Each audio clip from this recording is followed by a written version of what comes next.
Welcome to the Scott Townsend Show, brought to you by Dietzo Man Productions.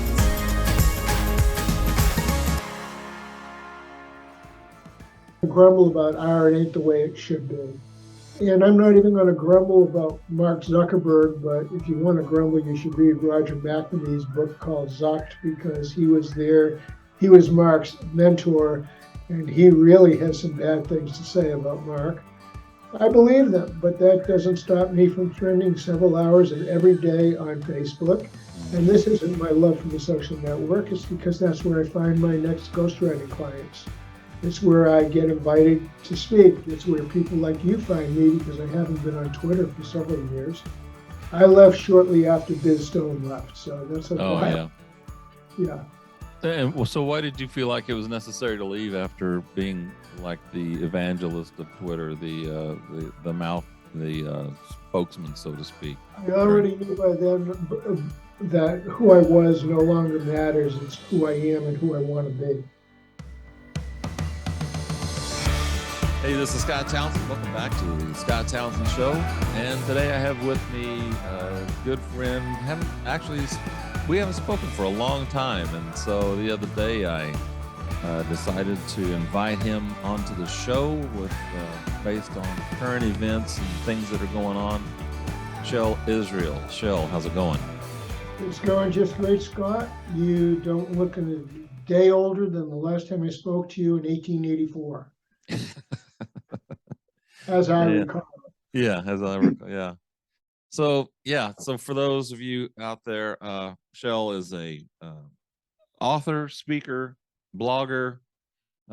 He's written The Fourth Transformation, Naked Conversations, Age of Context, Lethal Generosity, a ghostwriter, and just all around great guy. He has a lot to say about social media and communication in today's world.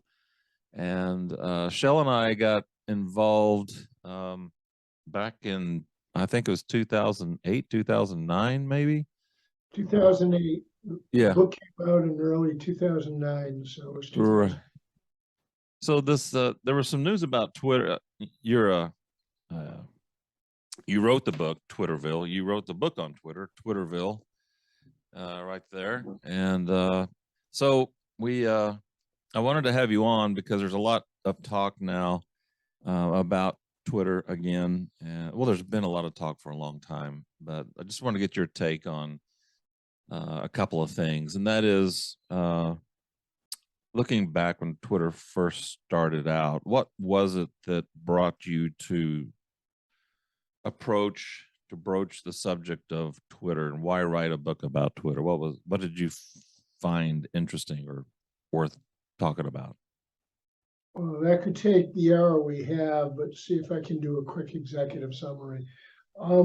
My one claim to fame in my very long life was my first book, Naked Conversations, was the first book that argued a business case for social media. And after the book, I became known for championing a term I did not invent, which was social media. And from that point forward, my name was always linked to social media, and it was changing from a word you use that some of your studio audience may be too young to remember. That's blogging, which is where I came in following the leadership of people like Doc Searles and others in the late 90s. And we were moving from social media to social networks. And there were several coming up. One was Facebook, which I didn't care much for because its roots were really in lining up dates for Harvard frat boys, and was becoming something for everybody to line up dates everywhere. Since I was hopelessly and long-term monogamously involved in being married, I wasn't much for going online to look at pretty faces of members of either my sex or someone else's sex, depending on their preference. Twitter interested me the most of the new crop of social networks. I had known and met both of its founders. I liked their attitude. I liked the vibe that was there in the beginning, which in the book I likened to two neighbors getting to know each other over a backyard fence. They were both out there to do yard work, but they were having more fun just chatting. And that's what we were all doing on social networks. We were supposed to be at our desks doing work, and we were lying about it while we were sitting there talking about all kinds of weird, random things and making real friendships to people that we had never met in real life. And my favorite line on the whole book was, it has become the next best. There is nothing like face-to-face conversation, but this is the next best thing to being there. And history has shown that that's true so far. As we go into the next transformation, we may have avatars in a metaverse. I have my doubts about that. But at the time that I wrote Twitterville, I thought it was the next best thing for being there for people all over the world who could meet other people who shared interests with them, despite the separations of geography, age, etc. That's why I wrote the book. And I totally agree. Back when Twitter 2008, 2009, when I got involved on Twitter, seems like it was a very, not naive, but it was a very friendly a place where people were polite and they reached out to each other. They shared information. It seemed like a lot of people were for each other, and we were using Twitter then.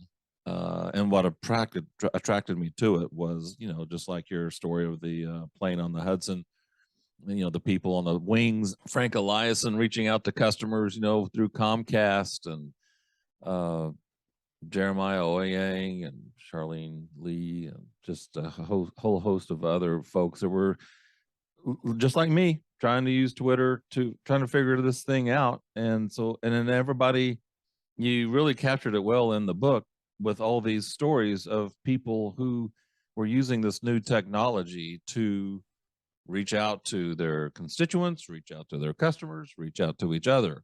And my life totally changed after this. But and full disclosure, Shel did write a piece about me and United Linen in here, so I need to say that. But if he had, I jumped up and down with glee because the whole point was everyday people in everyday jobs would use this too. And you were the first case study I found in the whole world.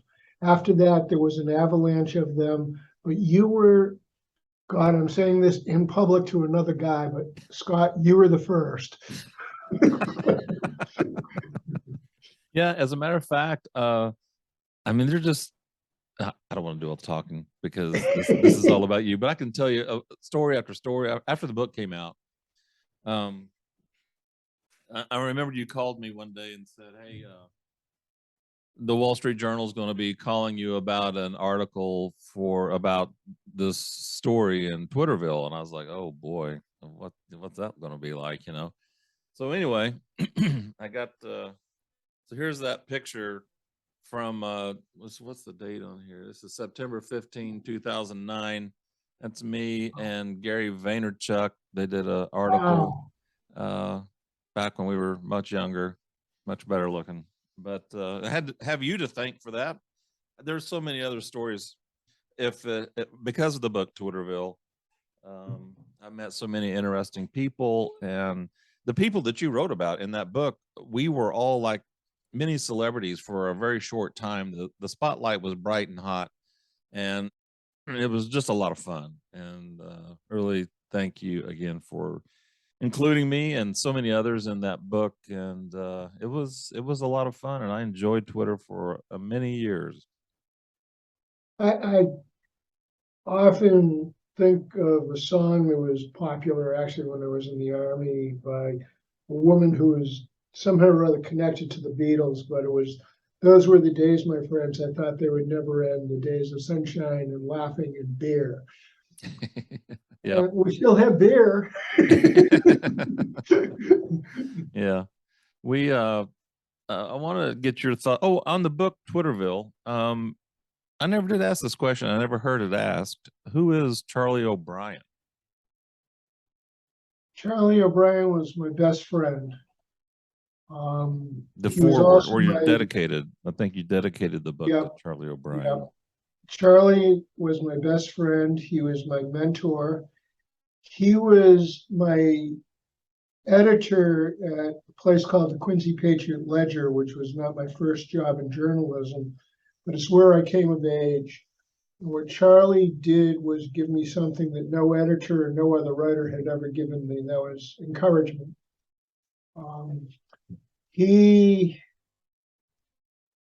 I still miss him. He's been gone now over 20 years. His oldest daughter stays in touch with me, and she's in her 50s, which kind of shakes me because he was in his 50s when he died. But I wrote the book, I think, and I'm not sure the exact time sequence, but I knew he had cancer, but he was not yet gone when the book was published. But I think he was too sick to have ever read it. When he did, he didn't quite know that. And he would have told me that I wasted good space because I wasn't going to sell any books that I didn't already sell with his name in there. But Charlie and Mrs. Furtado, Marjorie Furtado, my 8th grade teacher at New Bedford High School, are the two people who encouraged me to write until my wife came along and got tired of me complaining about not writing and told me that even if it meant we were going to lose our house and no longer live in this nice affluent style, she'd be much happier with me. And in fact, we lost the house and we don't live in that affluent style, but we are much happier. And that's who Charlie O'Brien was. He's probably the wisest, best, most sacrilegious, ornery person I ever knew in my life. That's great. So I think the words I used, but I know I interrupted you. I'm sorry. No, that's right. But I think I said, Charlie, we hardly knew you. Yeah. That comes from an Irish song of Johnny, we hardly knew you. And everybody who knew Charlie thought he was wonderful, and everybody who knew Charlie had a different reason for thinking he was wonderful. I think he was just fooling all of us, but I think that's wonderful. So, okay. The Twitter then and Twitter now, I think we all knew that it was going to evolve. You had even said, among many others, that, eventually, the Twitter we know today won't necessarily be the Twitter tomorrow, tomorrow or next year. It's going to probably be something else. Something else is going to come along. And boy, has a lot of something else has come along since then. What did something, I don't know. I have my opinions, but I want to hear yours. Did something happen with Twitter? I mean, it kind of changed. It didn't kind of change. It really took a turn, it seems. What's your thoughts on that? You keep asking me questions that would take me hours to fully answer if I'm not prepared 2 hours. Everything has to change. I have followed transformational technologies, which basically means I have followed for almost 50 years a bunch of kids with no respect for what the status quo was, who thought they were good enough and smart enough and clever enough to change the world. My generation involved young upstarts like Stephen Jobs and Bill Gates. And lo and behold, they changed the world. They weren't necessarily likable people. I can attest to you, I have a lot of stories about my personal involvement with Steve Jobs in the early days, but it confirms what many people say about him and other heroes of the technologies that I followed, and he really was an asshole. But that's besides the point, just like it is besides the point that Henry Ford was a great believer in Adolf Hitler. And his pal Thomas Edison was a pioneer in restrictive housing zoning in Florida. Today we have a whole new generation of greatness embodied by people that we seem to think are assholes. We also have a traditional hatred for billionaires anyway, so even if they're not assholes, we're going to treat them that way, just because they have something we don't have. Thank you for joining the Scott Townsend Show. We'll be back right after this. Before we continue, the best way to support the Scott Townsend Show is by telling friends, family members, and becoming a patron at patreon.com/the Scott Townsend Show. So, yeah, we have awesome perks, personalized videos, personalized episodes, all kinds of cool stuff at different tier levels. Patreon allows us to do the show full-time, part-time, anytime. So thank you so much for your support. I don't know if I answered your question just then, but go ahead. No, you did. And I'm thinking also, it seemed like it started to change when, I don't know, some people started figuring out that you could use this to manipulate, to bring down others, and then politics were always involved, but you're leaving out what I think is the biggest single thing. Okay, what's that? And that gets into a very large statement. Let me begin by saying I am a capitalist. I believe in capitalism. The only thing I resent about those $1 billion is I don't have one of them. Yeah. But when companies or startups, they begin with vision of changing the world, and they get venture capitalists who believe in them, who see money, multiples upon double-digit multiples on investments of relatively short periods of time. But then success happens in the form of an IPO. And then what your moral and ethical objectives are really do have to change. Because until now, you could be loyal to your readers, and you don't even have to be loyal to your revenue stream, which is advertisers. All you got to do is keep the readers coming back and keep them talking. If you toggle an algorithm, as Facebook certainly has, to make us deal with our enemies more and we fight more, then there will be more ads in front of us. We'll spend more eyeballs. But then we go public, and we now have ethical obligations to make our quarters financially. And when we do that, the rules have changed because our loyalty is no longer to our user. Our users become the product. And that's what has happened in social media. It has gone the way of capitalism. I don't bemoan this. I don't personally like this. And I am still desperately searching for the next hot startup because that's what I want to write about. And not only that, if I don't write about a next hot startup, no one's going to read my books because people read my books to read about the next hot startups. But I think that social networking is now an entrenched long-term platform that will continue into new forms as we go into whatever Web3 turns out to be. And I think that bemoaning what was is something that anybody my age has to do because most of our life is back there.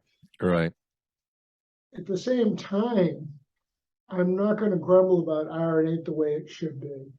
And I'm not even going to grumble about Mark Zuckerberg, but if you want to grumble, you should read Roger McNamee's book called Zucked, because he was there.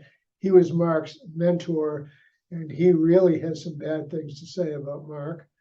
I believe them, but that doesn't stop me from spending several hours every day on Facebook. Mm-hmm. And this isn't my love for the social network. It's because that's where I find my next ghostwriting clients.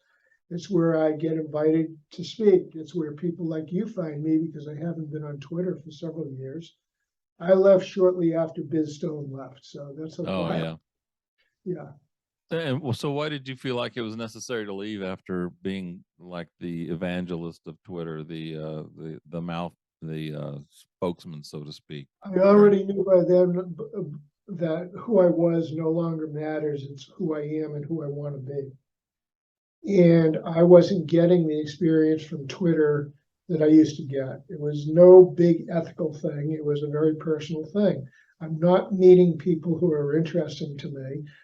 Every time I write a political statement, and actually my political statements for social media were relatively left-leaning but moderate. I've certainly not been on the leading edge of anything. I'm a trained journalist, and I believe in common ground. I believe in balance, and I believe in the progress of friction. But Twitter was one of the first places that just got ugly. It got unpleasant. I met people that I did not want to respect their opinions because I did not like their opinions. And I thought it was really sad that a social platform that I had liked had turned so sour from my experiences. That doesn't mean Twitter did what it should not have done. It means Twitter did what I did not like. And for every old aging demographic like me, they picked up 10 younger demographics who are probably responding to more, putting more eyeballs on more ads than I ever would have anyway. So they did what they had to do, and in such, I don't like them much at all. Now we want to get to Elon Musk. Please. Elon Musk. So, this is why I called you, was or sent you a LinkedIn message. I guess he's back in the fray, back and forth. You can say what you will, but I just wanted to get your thoughts on the current state of Twitter and what do you think is going to happen with it? What do you hope happens with that? Of all the world's richest people, we're talking about the most unpredictable of them. Elon Musk is unquestionably one of the greatest geniuses of this period of history. Nothing he's done is likable, but he's the guy that lowered a rocket from outer space on a floating barge in a stormy sea without injuring anybody. As the world looks like it is hell-bent on burning itself out, he has the most innovative solar energy company there is. He also is hedging his bet by pioneering settlement of the planet Mars. And people go to Twitter to complain about what a terrible guy he is. Well, the fact that he's a terrible guy is aside from the point that he has probably done more to improve the chances for this planet than any other person on Earth. And he doesn't march in Whole Earth Day, and he doesn't do any touchy-feely stuff. And I'm sure if I met him, I wouldn't like him. But that doesn't mean I can't respect him, just like I can't. I respect Henry Ford, who not only made, let's shorten it to cars a likelihood, he made planes a viable weapon during World War II. Mm-hmm. Even though he was a lover of Hitler, he saw a really good shareholder opportunity to build bomber planes, and he did. Mm-hmm. So, it's Bill Gates in my generation. He was the most hated billionaire. And not only that, he made this really awful operating software. And we all, all these forces of technology happened in rebellion against Bill Gates. And now he's known as one of the greatest philanthropists of all times. Mm. He has given more money to fighting AIDS in the world than the United States government has. And how should he be remembered? The problem is we never remember anybody with the balance. We either write books about how horrible they are, or how great they are. And the fact is that both sets of facts are correct. We all are made up of a balance of things, and that is what we tend to overlook because it makes bad social media posting, it makes bad newspaper copies, it makes a terrible TV documentary. There's no, good news doesn't sell newspapers. No, balance doesn't either. Ambiguity doesn't either. Saying that it's really strange that all these really great people do these really horrible things.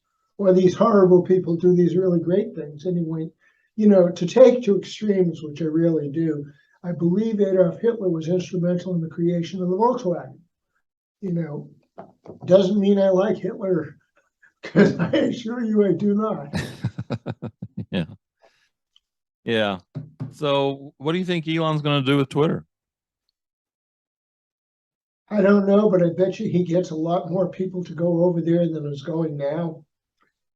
And one of the things about Twitter that I'm not sure of, but I'm pretty sure of, is that their numbers have been plateaued for 2 years. So they don't have a plan for monetization. They don't have a profitability model. They're not growing. They're going to have to do something radical. I have a hunch he's going to pull some rabbit out of the hat that looks unlike any other rabbit anybody's ever seen. Mm-hmm. And you and I are going to be tempted to go back. Why? Because there may be good conversations there. There may be interesting stuff. There may be business opportunities. There may be new people for you to interview on your show and get your Nielsen rating up a couple of points. Do you think you'll ever go back to Twitter? I would never say never to anything. Oh yeah, there's a few things I did in my 20s that I would never do again. That motorcycle in the snow, no hands, I wouldn't do that again. But would I go back to Twitter? If it got interesting, of course I would. And I wouldn't even think twice about it. I would see somewhere something that happened on Twitter that I missed because I wasn't there, and I'd go back and see what's around. I think I'm going to dip my toe in. I dipped my toe in it this morning. I think I might just kind of, I don't know, just kind of hang around the edges and see what's going on these days. Last time I went back was 6 months ago. It was ugly. And not only was it ugly, the people talking weren't only ugly, they were stupid. And I tend to avoid hanging out with stupid, ugly people. Not a good plan for anybody. Very smart on your part. So I want to hear a story about Steve Jobs. You got my interest piqued. I want to hear one of your Steve Jobs stories. I had recently moved from Massachusetts to California. I'd come out with a job offer from a newspaper. I'll name it the San Francisco Bay Guardian. I think it's now just called the Guardian. And while I was taking 30 days to go cross country on back roads, visiting Indian reservations and seeing beautiful things I'd never seen before, they went under new ownership and became a gay newspaper, the first gay newspaper in the San Francisco Bay Area, perhaps in the country. But I arrived and went into the newsroom to find out that I, a recently divorced, very heterosexual individual, just got hired by an entirely gay newspaper that wrote only about gay activities. And it was really a close competition on whether they were more uncomfortable with me because I had this job offer in hand, or I was uncomfortable with them. But my employment lasted less than a week. I became a cab driver in Mill Valley, California, where I had the most interesting tips from the most interesting people, some of whom are luminaries from the rock and roll industry. But I started freelance writing for San Francisco Magazine. And I had written 3 or 4 pieces, and I guess that was enough to get me invited to their Christmas dinner in, I think it was 1979. And they had a new speaker, and his name was Steve Jobs. And I never heard of him. And I came from Massachusetts, and computers involved boring companies like Wang and DEC and Honeywell and IBM and all those big companies for, no offense, gray-haired people in dark blue blazers. Had no interest, but here was this guy with a goatee and Birkenstock shoes giving a talk about changing the way people live, work, and play. And I was downright inspired. I never heard anything so great in my life. So I went out after Steve left, and I greeted him as he was about to go through the door. And he kept going through the door as I talked to him, and we went out into a very dark and stormy, rainy night in December in San Francisco. And I was saying to him how he had just inspired me, and whatever he was doing, I just wanted to be part of it. And how could I help him? I wasn't asking for money. I just wanted to be part of it. And he says, "What do you do?" I said, "Well, I'm a writer. Right now I write for San Francisco Magazine." He says, "Well, my PR firm is Regis McKenna. Go speak to Regis." And I did. And I got hired, and I got put on a team very briefly that involved Steve Wozniak and Steve Jobs. And I may be the first PR guy ever to hear the words, "You just don't get it, do you?" from Steve Jobs. I do believe I was the first of at least 25 PR people to be fired by Steve Jobs. And that got me into the PR business, where I would stay for another 20, 25 years. But that ended my personal relationship with Steve forevermore, other than I still use his computers because he may have been an asshole, but those computers were really, really awesome, and they were for the rest of us. Mm-hmm. Wow. Yeah, that's cool. So you can say you were fired by Steve Jobs. Not many people can say that. I've written about it, and I've gotten like 15 people say, "I was too, I was too." And the word asshole was used by a lot of those people. He did terrible things. He parked in his handicapped parking space every day. He shouted at support staff because they brought him coffee when he doesn't drink coffee, he drinks tea. He did horrible things. But then the world isn't going to remember that. And the world isn't going to remember what an asshole Elon Musk was. They're going to remember what they did, and what they did is far greater than writing a book on a trend in social media. Maybe we should try to be more assholic.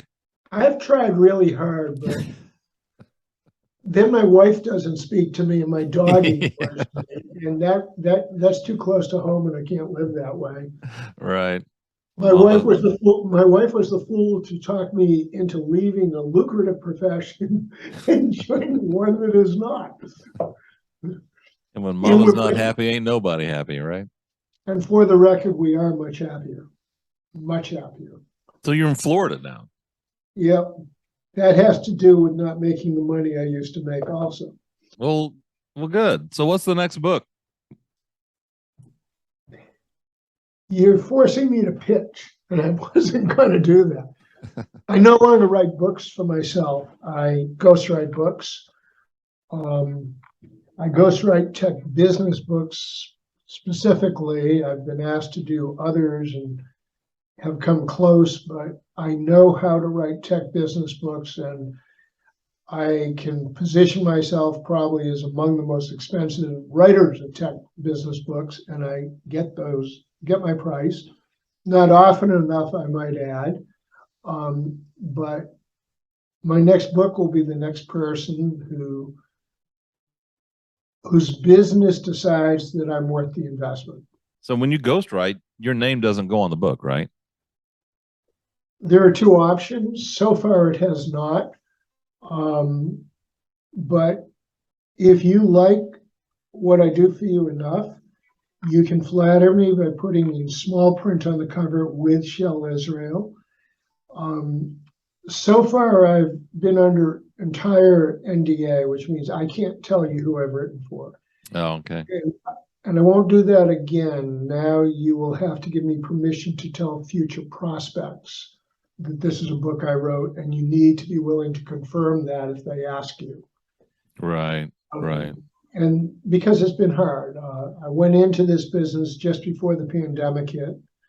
The pandemic was a time of great drought for me. The investment of a tech business book author to hire somebody like me is they will have all these speaking engagements at conferences. And if there are no conferences going on, they're not going to be able to sign and sell books, and the whole business model gets broken. Right. Now that that's being restored, I find more interest in what I do. There is some flexibility in my pricing, but this is how I support myself, my wife, my dog in my old age. And if I'm going to write for you, the number of hours per month becomes irrelevant because I'm going to be working on it full time, and that's going to be 60 hours a week. And if I bill it that way, I'm billing like $40 an hour, and I'm not going to go cheaper than that. You're right. Besides Well, cool. that, I'm the only ghostwriter I know who's written the 7 books in the category and know all about how to deal with Amazon, how to deal with show producers, how to get into the show producer's marketing budget, which is much more lucrative than the speaking budget. Oh, I gave it away. An asshole. Shel, if people want to get in touch with you, want to follow up with this conversation or reach out for opportunities or whatnot, what's the best way to get in touch with you? My name is spelled Shel with 1 L, Israel. Like the country, that's A before E. And you can find me with that name on LinkedIn or Facebook. Actually, I'm old-fashioned, and the best way to get my attention for a book is to email me. That's Shel, Shel, at Shel Israel, spelled the same way, .com. That's cool. I appreciate that. And thanks again for including me in this book. I know I told you that back in 2009, but hey, it bears repeating. Twitterville, it's a great look. When Twitter first came out, some great stories of businesses using Twitter to help with their colleagues, customers, friends, and family. It was it was a great time. I'll tell you a story real quick. So take your time. I have all day. I'm not billing by the hour right now. You can even speak slowly and use big words. Yeah. So when I was with the United Linen, we were at the Gaillardia Country Club for some big banquet thing. And so anyway, I was doing what I do, and I was tweeting about the event and taking pictures of, the people sitting at the table and stuff. And so about halfway through this elegant gala, whatever, I see this couple walk up to me out of the side of my peripheral vision. I see this couple come up, and so I kind of just turn around to make sure they see what's going on. And this guy says, are you Scott Townsend, right? I said yes. And he said, this is Lieutenant Governor Jerry Askins, and she would like to meet you. And so I turned around. I said, oh, hey, how's it going? She goes, man, I wanted to meet the person who tweets so much here in Oklahoma. And I've heard a lot about you. And I was like, oh, well, cool, great. It's nice to meet you too. Maybe we can get a picture later. She says, yeah, that'd be great. And then they both turned around and went back to their round table. So I turn around and I sit back down at my table, and everybody at my table is looking at me like, should we know who you are? And that was just so funny. We laughed about that all the way back to Bartlesville. I have to tell you, should we know who you are has happened to me, but the best one so far has been somebody who came up to me. I was signing books at a conference. It was a line. I was saying, she waited in line to say, are you someone important? How do you answer that graciously? Well, as a matter of fact, I am. Well, no, I to quote, I turned and said, who are you? No, I didn't. I said, my mother thinks I am. Yeah. But how do you answer that? Yeah, no, that's great. Yeah. So, well, let's stay in touch. I'll do a better job of staying in touch from now on. I won't let 10, 12 years go by before saying. Scott, I do say hi on your birthday. I do say hi on your birthday. Yes, you do. And I forgot how much I enjoyed talking with you. Thank you for reminding me. And I hope all 17 million people watching this podcast are now going to call up and say, how expensive are you really? Yeah, 17 million might be a stretch, but yeah. Yeah. Well, I appreciate it. Thanks for your time. This is, I can't wait to get this show posted. And yeah, if anybody wants to get in touch with Shel Israel, Shel at shelisrael.com and at Shel Israel on Facebook and LinkedIn, and follow him there and follow his projects and writing experiments, projects. So yeah, well, it's been great, and we'll do it again sometime. And if you type on my name, ask Scott. And if there's something you want to talk about at some point, if there's a topic that you want to discuss or kind of a concept that you're You know me well enough to know that there's always something I want to discuss. That's true. And I hope it's a little bit controversial because that makes for good conversation. That makes for good conversation. Yeah. Yep. All right, Shel. We'll have a great time in Florida. Tell your wife I said hi, Paula. Is that right? Paula, yes. Okay. And Jesse, tell Jesse we said hi and give him a treat for us. They're out watering the neighbor's lawn right now. Yeah. Bye. Bye, Scott. Talk to you later. So for Shel Israel, this is Scott Townsend. Have a great day. Everything's going to be all right. And we'll talk to you later.